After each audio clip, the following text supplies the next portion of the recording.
안녕하세요. 자그마한 회사를 운영하며 열심히 일하고 있는 50대 남자입니다. 길을 걷다 오르막길이 나오면 반드시 내리막길도 나오죠. 인생도 참 그렇습니다.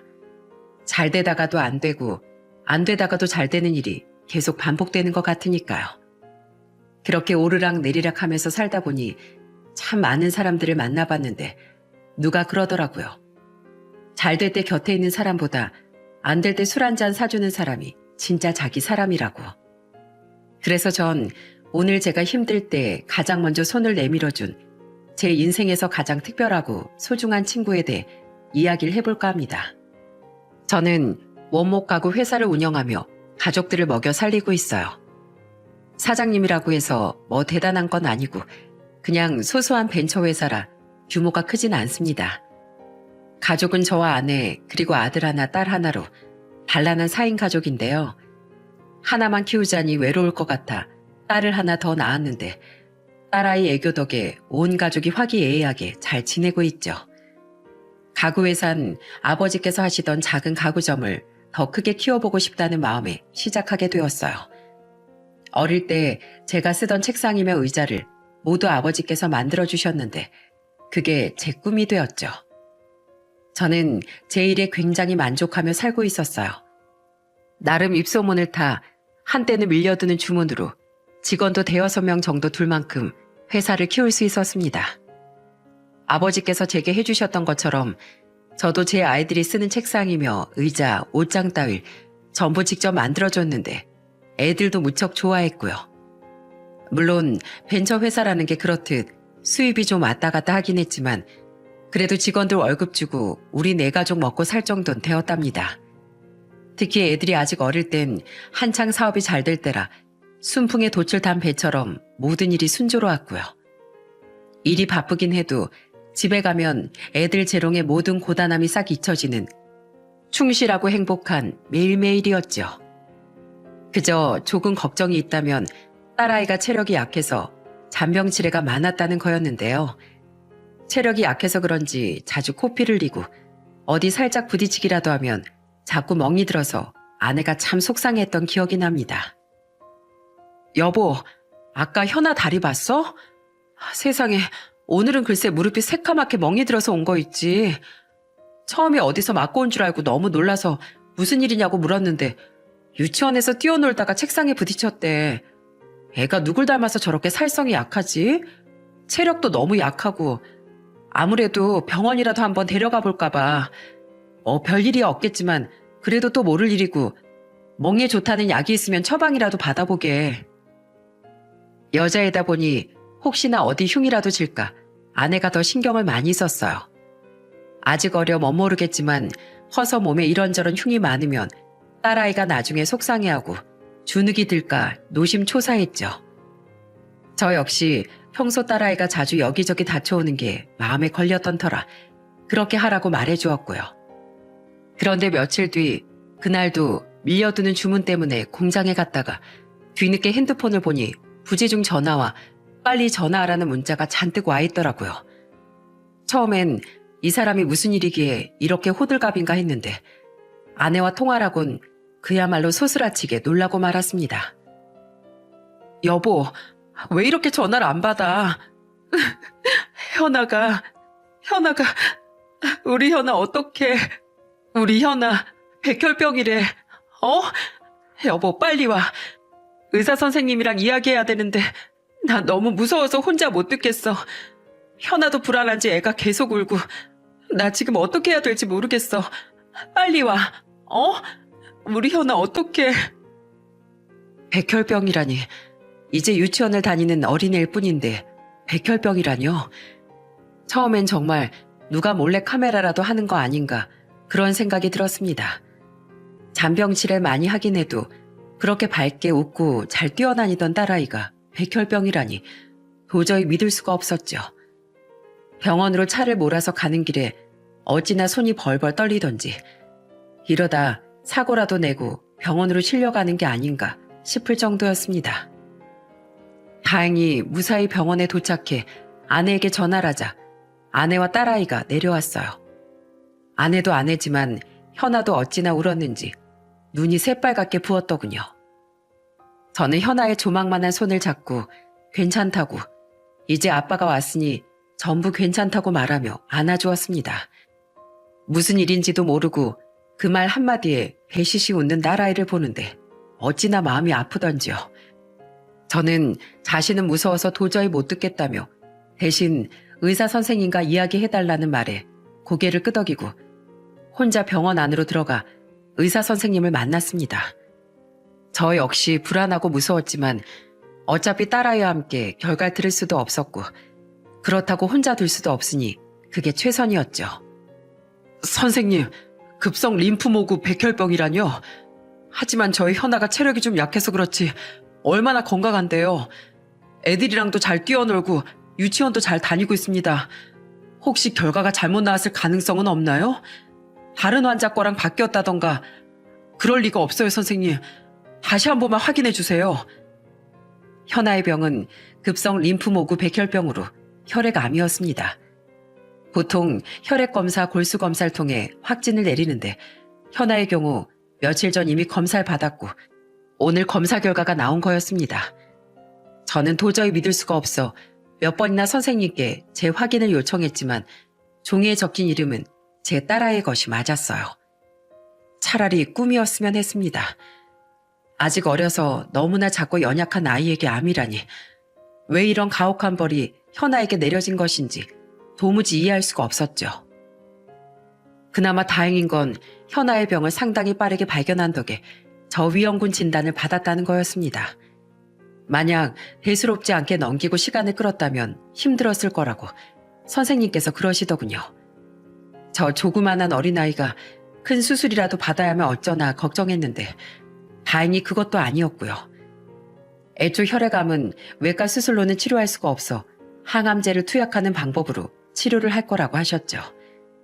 하지만 그게 얼마나 아니란 생각이었던지 현아의 병을 치료하는 과정은 정말 눈을 뜨고 지켜보는 게 힘들 정도였습니다. 입원을 하고 얼마 지나지 않아 쇼크로 정신을 잃었을 때 저 어린 것이 몸이 뻣뻣하게 굳어 불규칙하게 숨을 쉬는데 이러다 죽는 건 아닌지 너무나 불안하고 두려웠죠. 차라리 내가 대신 아팠으면 그 생각을 몇 번이나 했는지 모릅니다. 항암치료 시작하면서 현아도 저희 부부도 눈물이 마를 날이 없었습니다. 매일같이 토하고 열이 오르고 걷지도 못하고 저 위험군인데도 이러는데 만약 그냥 넘겨서 더 늦었다면 어땠을지 그야말로 끔찍하더군요. 산채로 지옥에 떨어진 기분이었죠. 하루하루가 살아도 사는 게 아니었습니다. 아들 종우도 제 동생이 아프다고 하니 걱정이 되는지 병원에 데려가 달라고 자주 졸랐는데 아픈 현아를 처음 한 번 보곤 너무 충격을 받았는지 하루 종일 울더군요. 그러곤 매일 자기 전에 제 동생 낫게 해달라고 기도하는데 그게 또 어찌나 마음이 아프고 슬프던지. 아무튼 그렇게 집중 치료하는 기간만 약 2, 3년. 정말 끝없는 마라톤을 하는 기분이었습니다. 하루는 아내가 절 붙잡고 그러더라고요. 너무 힘들다고. 현아가 저렇게 잘 버텨주지 않았다면 자신도 어떻게 됐을지 모르겠다고요. 여보, 우리 현아 앞에서 절대로 이제 울지 말아요. 요즘 현아가 아파도 아프다고 말을 하질 않아. 많이 힘들 텐데 우리가 우는 걸 봤는지 걱정할까봐 괜찮은 척 하려고 해. 우리 현아 아직 너무 어린데 진짜 아무것도 모르고 천방지축으로 날뛰고 놀아도 모자랄 나이인데 나 있지? 현아가 저렇게 어른스럽게 구는 게 대견한 게 아니라 너무 마음이 아파. 그러면서도 그 힘든 치료 저렇게 꿋꿋하게 버텨주는 게 너무 고마워. 현아가 버텨주지 않았다면 나도 어떻게 됐을지 모르겠어. 근데 현아 아직 너무 어리잖아. 아프면 아프다고 울고 떼도 쓰고 해야 하잖아. 우리 소나무처럼 버티자고. 현아보다 더 힘내서 옆에서 꼭 지켜주자. 그래도 치료 결과가 좋아서 얼마나 다행인지. 집중 치료 기간이 끝나고 현아가 먹고 싶어 하던 음식들을 잔뜩 싸서 축하하며 남몰래 울었습니다. 그제야 제 나이에 맞게 다른 아이들처럼 환하게 웃던 현아의 모습이 아직도 제 눈에 생생해요. 물론 이후에도 기나긴 치료 과정이 있었지만 현아는 꿋꿋하게 그 모든 과정을 이겨냈습니다. 그리고 기적처럼 우리 현아는 병원에서 퇴원할 수 있었어요. 완치 판정 받기 전까지가 중요했죠. 꾸준히 정기검진도 받아야 하고 일일이 하나하나 챙겨야 될 게 많았습니다. 그래도 우리에게 희망을 준 현아 덕분에 저희 집에도 다시 웃음이 돌아올 수 있었죠. 그렇게 모든 일이 다 잘 풀려서 저희도 별다른 일 없이 행복하게 잘 살고 있다고 말하면 참 좋으련만 현실이라는 게 참 만만치가 않더라고요. 바로 제 사업이 경기 침체로 하락세를 타기 시작한 거였죠. 저와 직원들은 그래도 열심히 일했습니다. 언젠간 잘 풀리리라 생각하면서 전보다 더 뛰어다니며 홍보도 하고 새로운 가구들을 디자인해 출품도 했죠. 본래 벤처 사업이라는 게 그렇다 보니까 가구란 게 사람들이 빨리 쓰고 빨리 바꾸는 소품이 아니니까. 그렇게 생각하면서 희망을 갖고 어떻게든 버티려 노력했습니다.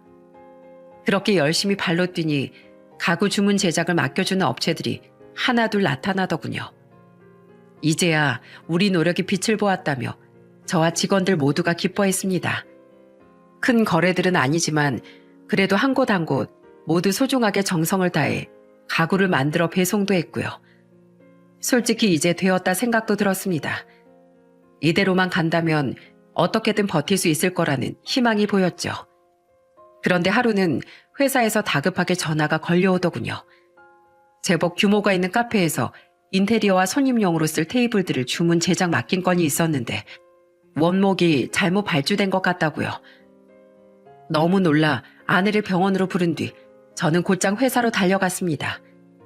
가서 확인해보니 확실히 카페 측에서 원했던 그 원목이 아니었고요. 저는 당장 해당 건을 담당하고 있던 직원을 불렀어요. 놀랍게도 실수를 저지른 직원은 평소 일도 잘하고 성실해 제가 눈여겨보고 있던 정우혁이란 남자 직원이었습니다. 정우혁 씨, 이거 왜 원목을 이걸로 발주한 겁니까? 여기 이렇게 발주 넣어야 하는 원목이 써 있는데 이건 전혀 다른 거잖아요. 저쪽에 물어보니까 취소 못 해준다고 난린데 이거 대체 어떻게 처리할 겁니까? 예전엔 안 그러더니 요즘 대체 무슨 정신으로 일하는 거예요? 실수도 자꾸 매일 지각하고 이런 식이면 나 정우혁 씨랑 같이 일하기 힘듭니다. 저는 최근 이상하게 자잘한 실수가 잦았던 걸 떠올리며 해당 직원을 나무랐습니다. 특별히 그 직원을 자르거나 징계까지 내릴 생각은 없었어요. 다만 사업이 한참 힘들다가 이제야 숨통이 튀고 있으니 조심하라는 의미로 따끔하게 한마디 해주려고 했죠. 근데 제 말에 정우혁 씨의 얼굴이 사색이 되더군요. 급기야 무릎까지 꿇더라고요. 사장님, 정말 죄송합니다. 혹시 저 자르시려는 건 아니시죠? 저 정말 이렇게 그냥 그만두게 되면 앞으로 살 길이 막막해집니다. 이렇게 회사에서 잘리면 정말 저희 가족은 이제 죽는 것 말고 다른 방법이 없습니다. 도리어 제가 놀라 정우혁 씨를 일으켜 자리에 앉혔는데 말도 제대로 못하고 눈물을 뚝뚝 흘리더군요. 내가 그렇게 말을 심하게 했나 미안한 마음이 들어 무슨 일이냐 괜찮으냐 물었는데 딸아이가 아프다며 오열하더라고요. 사실 제 딸이 아파요. 너무 아파서 병원비도 내야 되고 수술도 받아야 되고 약도 사 먹여야 하는데 돈이 너무 많이 들어서 그래서 회사 끝나고도 이일저일 아르바이트를 하느라 잠을 제대로 못 잤습니다. 죄송합니다, 사장님. 아무리 그래도 제가 정신 똑바로 차렸어야 했는데 제발 한 번만 봐주시면 안 되겠습니까? 저 이대로 잘리면 그럼 진짜 저희 가족 살 길이 막막합니다. 다신 이런 일 없도록 하겠습니다. 정말로 죄송합니다. 이야기를 듣고 있자니 제 딸 현아가 생각나 마음이 더 심란해지더군요. 자식이 아프면 부모 가슴은 찢어지는 법인데 그 심정이 오죽하게나 싶고 전 혹시나 도와줄 수 있는 일이 있을까 싶어 더 자세한 상황을 물어봤어요. 하지만 정우혁 씨는 말 못할 사정이 있는지 그저 죄송하다며 입을 다물었습니다. 하는 수 없이 일단 알겠다 하고 다시 일하라 돌려보냈는데 마음이 참 심란하더군요. 그래서 아내에게 전화해 여차저차 이러한 일이 있었다 말을 하며 잠시 상담을 했습니다. 아내는 제 이야기를 듣곤 깊은 한숨을 내쉬며 이렇게 말하더군요. 여보, 원래 그런 사람이 아니라니 그냥 한 번 덮어주는 게 어때요? 물론 회사의 손해가 막심하겠지만 사실 좋은 직원을 구한다는 게 그리 쉬운 일도 아닌데 본래는 일을 아주 잘했다면서요. 사실 나도 그렇게 생각해. 딸아이가 아프다면서 갑자기 우는데 뭐라고 더 말하기도 못하고 현아가 생각이 나더라고. 우리도 현아 아플 때 얼마나 마음고생이 심했어. 억만금을 준다고 해도 그때로 다시 돌아가기가 싫을 정도인데 그렇게 생각하니까 한편으론 이해가 돼서 사실 나도 그냥 덮고 넘길까 해. 결국 전 정우혁 씨에게 다음부턴 이런 실수하지 않도록 2번, 3번 확인하라 말해주고 그 일을 덮었습니다. 정우혁 씨는 정말 감사하다며 자신이 더 열심히 일하겠다고 몇 번이고 고개를 숙였고요. 회사가 입은 손해를 생각하면 속이 쓰리긴 했지만 그래도 정우혁 씨가 이해가 되었기에 마음은 가벼웠습니다. 정우혁 씨는 그 뒤로 정말 열심히 일했고 몇 건 정도 계약을 더 가져와 회사가 입은 손실을 메워주었고요. 하지만 시간이 지날수록 회사의 사정은 다시 점점 나빠졌습니다. 경기가 침체되다 보니까 자연스럽게 지갑을 닫는 사람들이 많아졌고 집안 가구를 바꾸거나 가게 인테리어를 바꾸는 사장님들도 줄어들었죠. 큰 회사들도 매출이 줄어들어 허리띠를 졸라맨다는 뉴스가 나오는데 저희 같은 작은 벤처 회사가 버틸 재간이 있을 리가 없었죠. 이 업계에도 어쩔 수 없이 전례 없는 불황이 찾아온 거였습니다. 처음엔 그래도 한번 일어났으니까 또 할 수 있다고 생각하며 모두가 열심히 노력했어요. 그런데 그저 회사의 비품을 아끼고 절약한다고 해서 해결될 일이 아니었습니다. 무리한다면 몇 개월은 버티겠지만 그때까지 경기가 좋아지지 않으면 부도가 날지도 모를 상황까지 온 거였죠. 상황이 그 모양이니 당연히 직원들 월급을 주는 것도 점점 부담스러워졌고요. 결국 전 하는 수 없이 직원들을 정리해고하고 1인 기업으로 처음부터 다시 시작하기로 마음을 먹게 되었어요. 갑자기 직장을 잃게 될 직원들에겐 안 된 일이지만 저도 달리 도리가 없었죠. 직원들 월급은커녕 온 가족이 전부 바닥에 나앉게 생겼으니 저도 살 방법을 찾아야만 했습니다. 그렇게 공지를 하고 직원들 하나하나 마지막 면담을 하고 퇴직금과 월급을 챙겨주는데 왜 그렇게 허탈하고 슬프던지. 아버지가 하던 일을 이어받아 키워온 피땀 어린 회사였기에 더 마음이 아팠습니다. 불황에 이렇게 해골하게 되어 직원들 걱정도 되고 미안하기도 많이 미안했고요.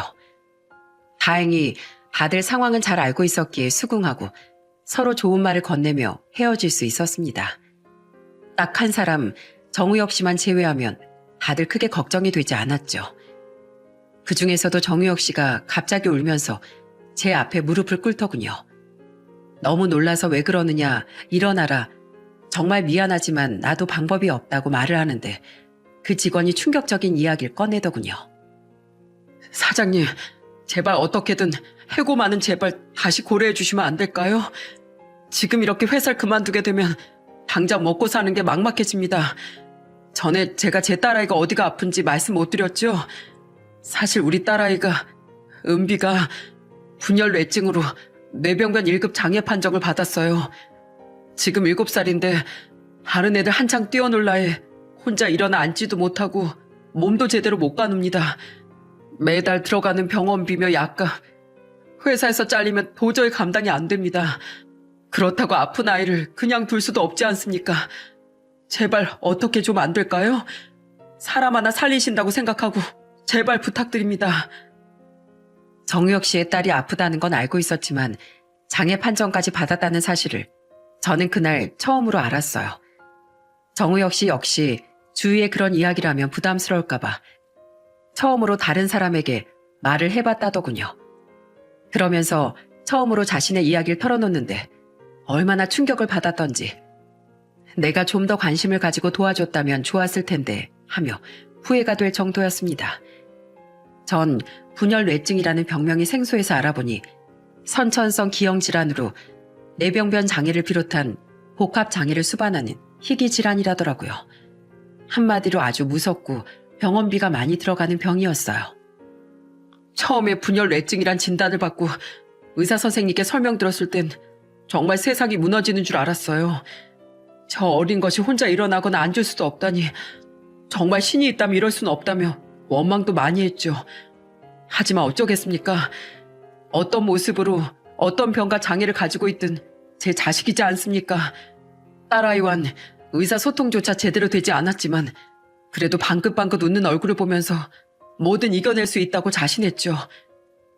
정우혁 씨는 어떻게든 딸 은비를 키워보려고 하루 한두 시간씩 새우잠을 자며 아이 병원비며 약값에 쓸 돈을 열심히 벌었답니다.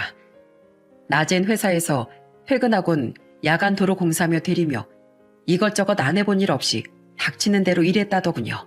정우혁 씨 아내 역시 집에서 하루 종일 딸아이의 병수발을 들며 열심히 살았답니다. 처음 2, 3년 정도는 그래도 어떻게든 입에 풀칠을 하며 버텼다고요. 근데 어느 날부턴가 집에 오면 아내가 없는 일이 많아졌어요. 전화하면 애가 자는 동안 반찬도 가지고 올 겸 친정에서 자고 온다고 했죠. 그래서 제가 그게 말이 되냐, 아무리 그래도 아픈 애 혼자 놔두면 어쩌느냐 나무랐더니 그러더라고요. 그럼 돈을 많이 벌어주던가 왜 자신에게 화를 내느냐고요. 네, 그때까지 아내에게 비록 화를 내긴 했어도 이해는 했습니다. 오죽하겠어요. 걷지도 앉지도 못하는 딸아이 똥 오줌 치우며 하루 종일 집에만 있으니 자신도 갑갑했겠죠. 아픈 자식을 지켜보는 부모 심정이 그것도 하루도 이틀도 아니고 몇 년을 그렇게 반복했으니 그럴 만도 했죠. 그래서 나중엔 그냥 알겠다 그러라고 했는데 어느 순간 애는 뒷전이고 이 사람이 밖으로만 나돌더라고요. 너무 수상해서 한 번은 몰래 뒤를 밟아봤는데 글쎄 남자가 있지 뭡니까? 그야말로 머리에 피가 거꾸로 솟는 것 같았어요. 아픈 아이를 두고 남자를 만나다니 이게 있을 수 있는 일입니까? 정우혁 씨는 아내에게 네가 그러고도 엄마라고 할 수 있느냐며 싸웠지만 소용이 없었답니다. 오히려 자신은 잘못이 없다고, 당신이 변변치 못하니 애도 저렇게 태어난 거 아니냐며 오진 말만 들었다고요. 그 말에 화가 난 정우혁 씨가 이럴 거면 차라리 헤어지자 홧김에 말했는데 아내가 그러자며 기다렸다는 듯 대거리를 했다더군요. 애 똥기저귀 가는 게 지긋지긋하다고, 하루 24시간을 일해도 고기 한 점 사 먹는 것도 큰맘 먹어야 하는 생활이 진절머리가 난다면서요. 제가 알던 아내는 이미 없다는 걸 그때 처음 깨달았어요. 딸아이를 헌신적으로 돌보고 아껴줬는데 어떻게 그렇게 변할 수가 있는지, 그래도 자기 배 아파 낳은 자식인데 사람도 아니란 생각만 들었습니다. 그래서 다시 한번 이혼하고 위자료를 청구하겠다고 말했더니 글쎄 아내가 어떻게 했는지 아십니까? 다음날 제가 사람을 불러 애를 부탁하고 잠깐 일하러 간 사이 자기 짐을 전부 챙겨서 도망을 갔더라고요. 혹시나 해서 통장과 인감 같은 걸 전부 가지고 나왔기에 망정이지 집에 그나마 남아있던 것들은 아주 싹싹 긁어 도망을 갔더라고요. 간병인 분이 그러시는데 웬 젊은 남자랑 같이 왔다고 하는데 아마 그 남자가 아내의 불륜 상대인 듯 했어요. 이후 정우혁 씨는 아내를 마음에서 지우고 이혼을 했다고 합니다. 법원 측은 정우혁 씨의 손을 들어 친권과 양육권을 모두 정우혁 씨가 갖게 되었고 그 아내에겐 위자료와 양육비를 지급하라고 명령했고요. 하지만 정우혁 씨의 아내는 그대로 연락이 두절되어 한동안 연락조차 없었다고 합니다. 딱 보니 양육비를 주기 싫어서 여기저기 도망 다닌 걸로 보였어요. 생활이 너무 어렵고 힘들어 몇 번 사람을 찾아준다는 곳의 이야기에 조사도 해봤지만 행방이 묘연했다고도 했습니다. 하는 수 없이 딸아이 병원비며 생활비를 벌기 위해 그 뒤로 혼자 그렇게 고군분투했다더군요. 딸아이를 혼자 둘 수는 없으니 사람이 있어야 하는데 간병인 비용이 부담스러워 시골에서 늙으신 어머니까지 올라오셨고요. 하지만 나이 많으신 어르신께서 아이를, 그것도 장애가 있어 발작까지 일으키는 아이를 돌보기란 몹시 힘이 들었다고 합니다.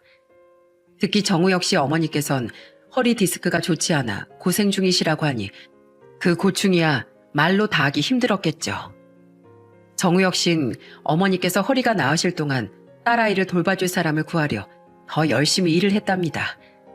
딸아이 병원비에 치료비도 모자라 어머니 약값에 생활비 비용까지 필요하게 되었으니 상황이 너무 절박했죠. 하지만 절박했다고 해서 하루가 48시간이 되는 것도 아니고 도저히 답이 없었답니다. 결국 한참을 망설이다 그래도 당분간이니까, 그래도 딸이니까 하며 다시 이혼한 아내를 수소문했는데 생각보다 가까운 곳에서 살고 있었다고요. 겨우 찾아간 아내에게 사정을 설명하고 딱 한 달만 딸아이를 돌봐줄 수 없겠느냐 부탁했어요. 그렇게만 해준다면 위자료는 받지 않아도 좋다고. 그렇게 제가 절박하게 매달렸어요. 근데 아내가 뭐라고 했는지 아십니까? 애 딸린 여자를 누가 좋아하겠느냐며 누구 인생 망칠 일이 있느냐며 찾아오지 말라 소리를 지르더군요. 한 번만 더 찾아오면 경찰 불러서 감방에 쳐넣겠다고. 은빈 이제 자신의 딸이 아니라고요. 정혁신 미친 사람처럼 소리를 지르는 아내를 더는 설득하지 못하고 그렇게 뒤돌아서야만 했답니다. 다른 방법이 없으니 여기저기 돈을 빌려 겨우 간병인을 구했지만 월세까지 밀린 상황이라고요. 이러다 정말 온 식구가 길거리에 나앉게 될 거라는 정우혁 씨의 말은 한치의 과장이 없어 보였습니다. 이야기를 듣는데 어찌나 기가 막히고 마음이 아프던지. 짐승도 제 새끼는 이뻐한다는데 엄마라는 사람이 어떻게 저럴 수 있나 화도 나고 궁지에 몰린 정우혁 씨가 너무나 안쓰러웠어요. 그리고 우혁 씨는 제게 펑펑 울며 부탁을 하기 시작했습니다. 사장님, 제가 정말 염치도 없고 말도 안 되는 부탁을 드리는 줄은 저도 잘 압니다. 하지만 정말이지 어디에도 도움을 요청할 곳이 없어요. 전 아내는 저 모양 저 꼴로 제 자식도 나 몰라라 하고 저희 집도 먹고 죽을 돈조차 없습니다. 혹시 계속 일을 할 수 없다면 돈을 2천만 원 정도 부탁드려도 될까요? 병원비도 밀리고 집주인도 월세를 내지 않을 거면 당장 방을 빼라면서 더는 못 기다려준다고 하는 상황이에요.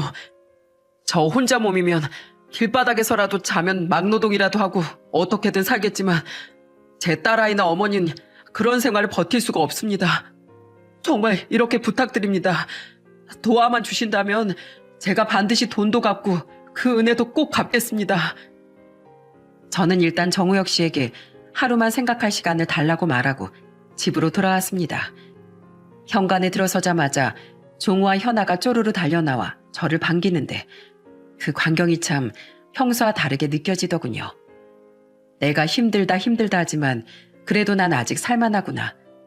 정우혁 씨는 지금 얼마나 힘들까 생각도 들고 여러모로 마음이 심란했습니다. 하지만 제가 생각하기에 정우혁 씨의 상황은 일을 계속한다고 해서 해결될 것이 아니었어요. 당장의 상황에서 벗어나 뭔가 제대로 된 다른 일을 할 수 있을 돈이 필요해 보였죠. 결국 저는 아내를 불러 모든 상황을 말하고 의논을 했습니다. 아내는 제 이야기를 들으며 화를 냈다가 눈시울을 붉혔다 하더니 한동안 말이 없었고요. 사실 그 당시 저희 상황으로도 2천만 원은 너무나 큰 돈이었거든요. 그 돈을 빌려주려면 대출이라도 받아야 할 판이니 결정이 쉽지가 않은 게 당연했죠. 하지만 전 이미 마음이 어느 정도 굳은 상태였고 조심스럽게 아내의 손을 잡고 부탁했습니다. 그 돈 집담보 대출이라도 받아서 내주자고. 내가 무슨 짓을 해서라도 그 돈은 다 갚을 테니 걱정 말라고. 우리도 현아 아팠을 때를 생각해보면 얼마나 힘들었냐고 말하면서요. 여보, 돈을 빌려주면 나중에 못 돌려받을지도 몰라. 하지만 당신도 나도 알잖아. 우리 현아 아플 때 얼마나 마음고생했어. 차라리 내가 아팠으면 싶고 그렇게 만약 현아가 죽는다면 차라리 따라 죽고 싶다고 그렇게 생각했잖아. 정우혁 씨도 아마 지금 딱 그럴 거야. 딸아이 아픈 것도 힘든데 애엄마란 사람이 자식을 버리고 남자와 도망까지 갔다니. 우리 그냥 어디 여행 한번 크게 다녀왔다고 생각하고 빌려주자고. 사실 여행보다 더 가치 있는 일이잖아.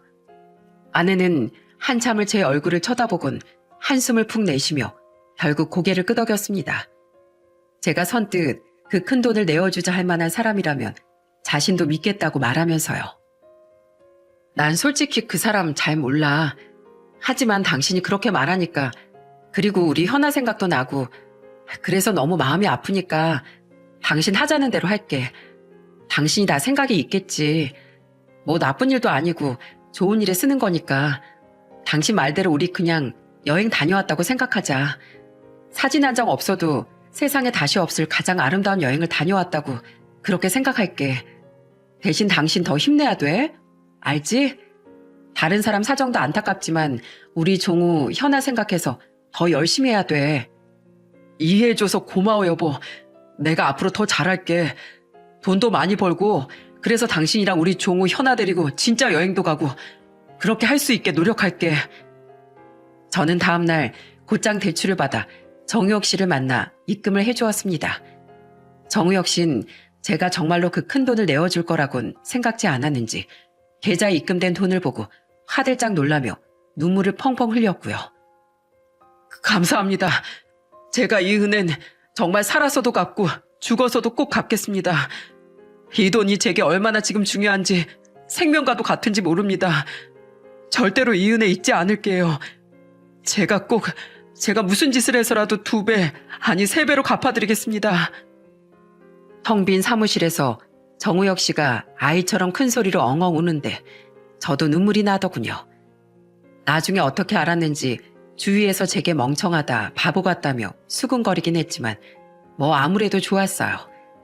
차라리 제가 속은 거라면 그게 더 다행이 아닌가 생각했거든요. 제가 속은 거라면 잠도 못 자고 하루 종일 일하는 정우혁 씨도 혼자선 일어나지도 앉지도 못한다는 그 딸도 모두 괜찮은 걸 테니까요. 무엇보다 그때 전 그렇게 생각했어요. 아이가 아픈데 약값이나 병원비가 없어 슬퍼하는 부모가 없었으면 좋겠다고. 정말 저는 진심으로 그렇게 생각했습니다. 우혁 씨, 세상에 나가 열심히 살아. 마음 같아선 우혁 씨라도 내가 데리고 있으면서 일을 시키고 싶지만 나도 많이 힘든 상황일세. 자넨 어딜 가나 인정받을 걸세. 딸을 생각해서라도 포기하지 말고 남들보다 2배, 3배는 열심히 살아. 그리고 그 돈은 나중에, 아주 나중에 갚아도 되고 뭐 힘들면 안 갚아도 되니까 연로하신 어머님 그리고 자네 딸만 생각하게. 자네가 정신 차려야 가족들이 힘을 낼 수 있는 거야. 무슨 말인지 알겠지? 네, 사장님 꼭 명심하겠습니다. 정말 감사합니다. 그렇게 전 우혁 씨를 떠나보냈습니다. 2천만 원이라는 돈은 물론 큰 돈이었지만 전 돈 대신 사람의 생명이 중요하다는 걸 알았기에 전혀 아깝지 않았죠.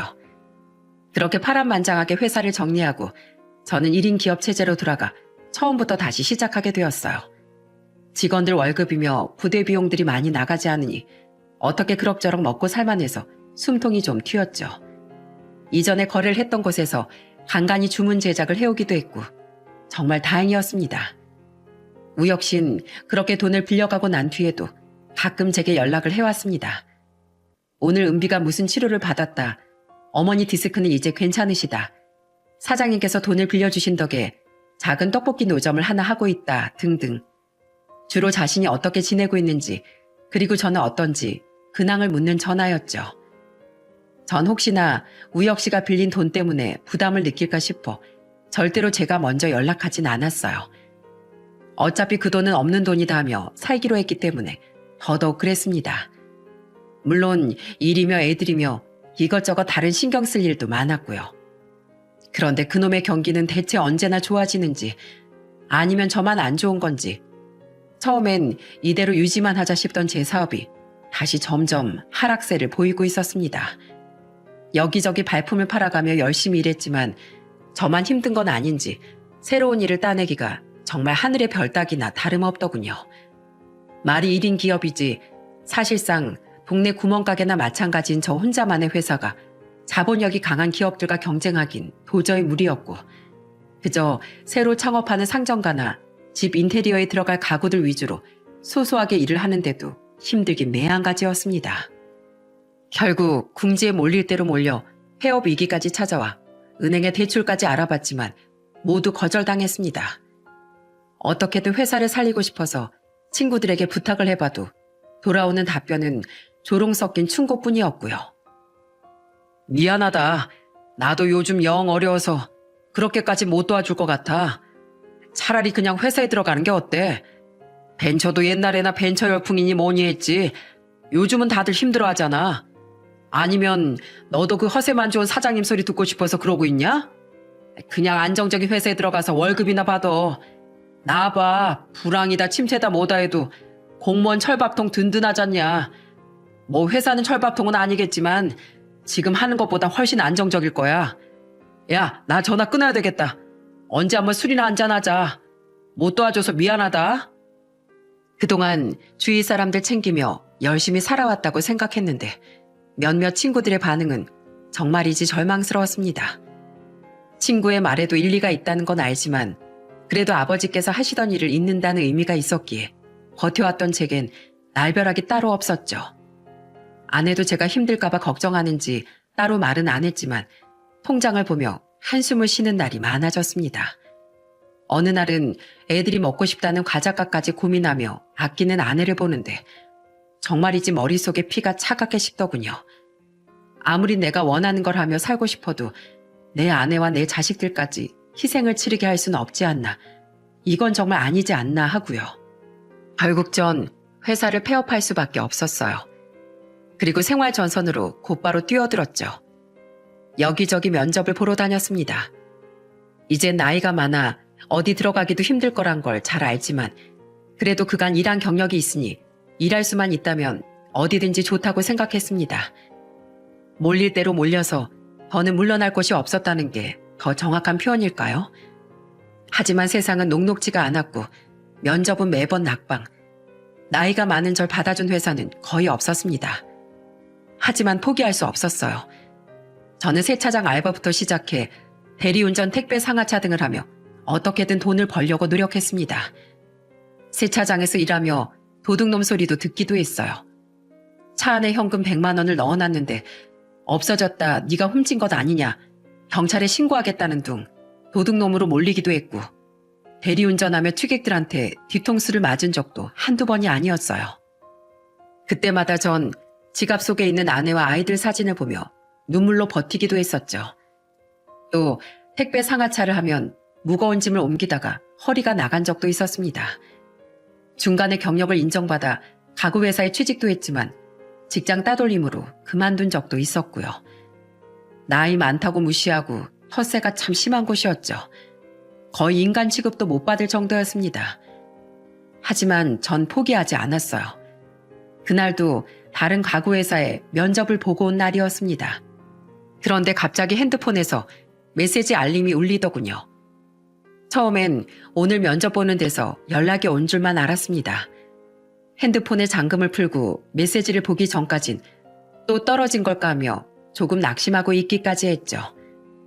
근데 핸드폰에 도착한 메시지는 다른 곳이 아니라 바로 은행에서 온 것이었습니다. 제 통장에 돈 1억이 들어왔다는 그런 은행 알림 메시지였죠. 너무 놀라 핸드폰을 떨어뜨렸다가 허겁지겁 주워서 몇 번을 확인해봐도 똑같았어요. 혹시 이게 맞나 싶어 볼을 꼬집어 보기도 했고 심장이 쿵쾅쿵쾅 뛰기 시작했습니다. 그리고 벌벌 떨리는 손으로 은행 어플에 들어가 잔고를 확인하는데 진짜 1억이란 돈이 들어있더군요. 그리고 입금자 명을 보고 전 경악을 하고 말았습니다. 보낸 사람이 바로 정우혁 씨였어요. 저는 황급히 우혁 씨의 번호를 찾아 처음으로 먼저 전화를 걸었습니다. 신호가 몇 번 울리기도 전에 우혁 씨가 전화를 받았고 저는 다급하게 본론부터 말했죠. 우혁 씨, 혹시 나한테 돈 보냈어? 이게 대체 무슨 돈이야? 사장님, 놀라게 해드려서 죄송합니다. 그럴 생각은 없었는데 아무튼 돈은 잘못 보낸 거 아니고요. 진짜 1억 보낸 거 맞습니다. 제가 사장님께 돈을 빌린 것도 벌써 7년이나 지났잖아요. 제 마음 같아선 10억이 있다면 10억을 보내드리고 싶었어요.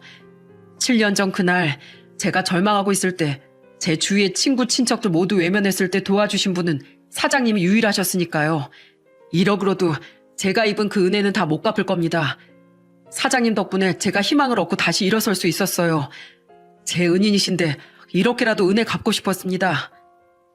뭐? 우혁 씨가 무슨 돈이 있어서? 딸 병원비도 많이 나갈 거고 어머님도 마찬가지일 텐데 7년 동안 무슨 일이 있었던 거야? 사장님, 우선 제가 주소 하나 보낼 테니까 이쪽으로 와주실 수 있으실까요? 저는 너무 궁금한 나머지 우혁 씨가 준 주소로 향했습니다. 그리고 우린 서로를 부둥켜 안으며 조우했어요. 얼마나 반갑던지요. 우혁 씨는 전보다 살이 좀 찐 상태였고 얼굴도 밝고 좋아 보였습니다. 그리고 떡볶이 가게를 운영하고 있었어요. 우혁 씨 이야기인 즉슨 이러했습니다. 처음엔 앞으로 뭘 하고 살아야 할지 막막했대요. 그러다 문득 차라리 작은 트럭이라도 하나 사서 집 근처에서 장사라면 장사도 할 수 있고 또 급할 때 딸아이도 들여다볼 수 있으니 좋지 않을까 하고요. 그래서 틈틈이 창업 자금을 만들고자 미친 듯이 일을 했다고 했어요. 그리고 여기저기 맛있다는 떡볶이 집에서 일도 하고 공부도 하면서 메뉴를 몇 개 만들었다고 했습니다. 그리고 작은 트럭을 사서 노점을 시작했는데 그게 대히트를 쳤답니다. 사람들이 매일 줄을 서서 먹고 재료가 일찍 동인하면서 빨리 돌아가게 되니 더 긴 줄이 또 생기더라고요. 나중엔 급기야 손님들이 직접 번호까지 정해서 줄을 서는데 그게 인터넷에 올라오면서 더 입소문을 탔답니다. 그렇게 돈을 벌어들여 떡볶이 가게를 차렸다는 거죠. 사장님 덕분에 포기하지 않고 7년 동안 열심히 살았습니다. 제가 한동안 연락을 하다가 연락을 끊은 이유도 꼭 사장님께 나 이 정도로 성장했다는 걸 보여드리고 싶어서였어요. 지금 한 달 매출 5천만 원은 찍고 있습니다. 점점 매출이 늘어나고 있는 추세고요. 그리고 사장님 빚을 꼭 갚기 위해 저 정말 노력했어요. 전 처음부터 사장님이 주신 돈은 얼마나 값진 돈인 걸 알았기에 그 이상을 드리고 싶었거든요. 그리고 사장님 소식도 들었어요. 회사 경영난으로 회사 문을 닫았다는 소식을요. 그 어려운 상황에서도 절 도와주셨으니 그래서 1억을 보내드렸습니다. 우혁 씨, 너무 고맙네. 고마워. 저는 우혁 씨의 말을 듣고 하염없이 눈물을 흘렸습니다. 사람이 가장 힘들 때 누군가가 날 생각해주는 그 마음이 너무 따뜻하고 고마웠어요. 사실 1억도 제겐 큰돈이지만 사장님이 느끼게 해준 그 따뜻한 격려 말씀 덕분에 이 자리까지 올 수 있었어요. 사장님, 절 받으십시오. 감사합니다. 아이고, 이러지 마. 왜 이래? 우혁 씨는 지금이 행복하다고 말했어요. 덕분에 직원들도 고용했고 간병인도 불러 딸아이도 돌볼 수 있게 되었다고요. 심지어 지금은 프랜차이즈 이야기까지 나오고 있는데 곧 법인을 만들어 진행할 예정이라고 했습니다. 인터넷 덕에 정우혁 씨가 만든 떡볶이가 한창 유행 중이라 가맹점으로 들어오고 싶다는 사람이 몇 있다면서 그 가게들에 들어갈 가구를 전부 저에게 맡기고 싶다면서요. 물론 떡볶이 회사가 너무 많아 경쟁이 치열하겠지만 자신 있다고 했죠. 그 늠름한 모습이 얼마나 보기 좋았는지 모릅니다. 그날 그렇게 우혁 씨와 헤어지고 가장 먼저 집으로 달려갔어요. 이 기쁜 소식을 가족들에게 빨리 말해주고 싶었어요. 아내에게 상황을 설명하자 아내가 마구 오열을 하는데 저도 모르게 그만 왈칵 눈물이 쏟아지더군요. 정말이지 서로 부둥켜 안고 한참을 울었습니다. 애들은 제 엄마가 오니까 불안했는지 옆에서 같이 울고 그렇게 울다가 웃다가 몇 번이나 반복했는지 몰라요. 슬픔의 눈물이 아닌 기쁨과 감격의 눈물이었죠. 세상에 우혁 씨가 그냥 그렇게 모르는 척 할 수도 있었을 텐데 당신 선택이 틀리지 않았네요. 사실 그때 대출 받아서 우혁 씨를 도와준다고 했을 때 나 많이 불안하고 화도 났어요. 당장 우리 식구들이 굶어 죽을 판인데 힘든 직원을 도와준다고 하니까. 근데 역시 사람은 바르고 착하게 살아야 하나 봐. 여보, 정말 고생 많았어요. 그리고 나 다 알아. 당신 요즘 매일 면접 보러 다니고 우리 가족들을 위해 희생한다는 거. 그래서 하늘이 이런 복도 다 준 거니까. 그러니까 우리 이제 행복하자. 우혁 씨에게 고맙다고, 정말 너무 감사하다고 꼭 전해줘요. 진짜 밥이라도 같이 먹자고, 얼굴 한번 보자고, 꼭이요. 그래, 알았어. 내가 꼭 자리 마련할게. 당신도 그동안 고생 많았어. 내가 못나서 그간 그런 고생이나 시키고 애들 학원도 제대로 못 보내주고 맛있는 거 못 사 먹이고 했는데 이런 못난 날 믿어주고 기다려줘서 정말 고마워. 나 약속 꼭 지킬게. 당신이랑 우리 종우 현아에게 더 든든한 가장이 될게. 저는 그렇게 우혁 씨가 준 돈으로 다시 회사를 창업하게 됐습니다. 그리고 부족한 비용까지 우혁 씨가 투자를 해줬어요. 그 덕분에 어렵지 않게 회사를 운영해 나갈 수 있었죠. 그리고 우혁 씨도 정말 법인을 설립해 프랜차이즈 사업을 시작했고 지금은 가맹점이 5호점까지 생겨났습니다. 아직은 사람들이 많이 몰라보지만 가맹점이 하나하나 생기면서 자긍심과 감사함을 느낀다고 하더군요. 그리고 처음에 저에게 약속했던 대로 가맹점들에 들어갈 모든 가구를 제게 맡겼는데 덕분에 제 일이 많이 바빠졌습니다. 혼자서는 도저히 할 수가 없어 예전에 일했던 직원들에게 연락했고 그렇게 이전의 직원들이 다시 모이게 되었죠. 그리고 또 하나 기쁜 소식이 있답니다. 우혁씨 떡볶이 회사 6호점이 오픈 중인데 그 6호점 주인은 바로 제 아내랍니다. 아내는 그동안 우혁씨 가게에서 일하면서 일을 배웠는데 우혁씨의 제안으로 6호점을 오픈하게 되었죠. 모든 지원을 우혁씨가 다 해주면서까지 말입니다. 그리고 어느 날 아내가 우혁씨를 집에 초대했더군요. 아이고, 우리 대표님 오셨어요? 대표님 덕분에 제가 사장 소리 들어보겠네요. 너무 영광입니다. 평생 받들겠습니다. 아이고, 형수님 왜 이러세요? 나 부끄럽게. 우리 6호점 사장님, 제가 오히려 잘 부탁드립니다. 제가 받들겠습니다. 이렇게 내 앞에서 대표님 사장님 하며 장난을 치는데 얼마나 그 광경이 보기 좋았는지 모릅니다. 저희 아이들도 배꼽 잡고 웃으며 좋아했고요. 행복이 별거 없더라고요. 이 모습이 행복이지 싶었습니다. 지난 세월이 정말 꿈만 같았습니다. 정말 더할 나이가 없었어요. 그렇게 힘들고 고단하고 지쳤는데 일이 이렇게까지 잘 풀리니 모든 것이 너무나 행복하고 감사했죠. 세상에 아직 살만하구나. 역시 내가 사람을 잘못 보지 않았다. 이런 생각도 들었고요. 우혁인 이제 절 형님이라고 부르며 절 진짜 형처럼 대하는데 저도 우혁일 동생처럼 여기며 한 가족으로 대하고 있습니다. 제게 동생이 하나 생겨 하루하루가 행복하답니다. 이렇게 그 힘든 고난들을 다 이겨내고 지금에 와서 과거를 돌이켜보면 정말이지 사람이 가질 수 있는 가장 큰 재산은 돈도 명예도 아닌 결국 사람인 것 같다는 생각이 드는 요즘이네요. 제가 우혁이와 은비를 도울 때 모두가 바보라고 손가락질했지만 그 일이 결국 큰 복이 되어 이렇게 돌아온 것을 보면요. 복이란 결국 뿌린 만큼 거두는 큰 농사와 비슷한 것 같아요. 모두 좋은 사람들 많이 만나 복 많이 받으시길 바랍니다. 지금까지 길고 긴 제 이야기를 들어주신 모든 분들께 진심으로 감사드립니다.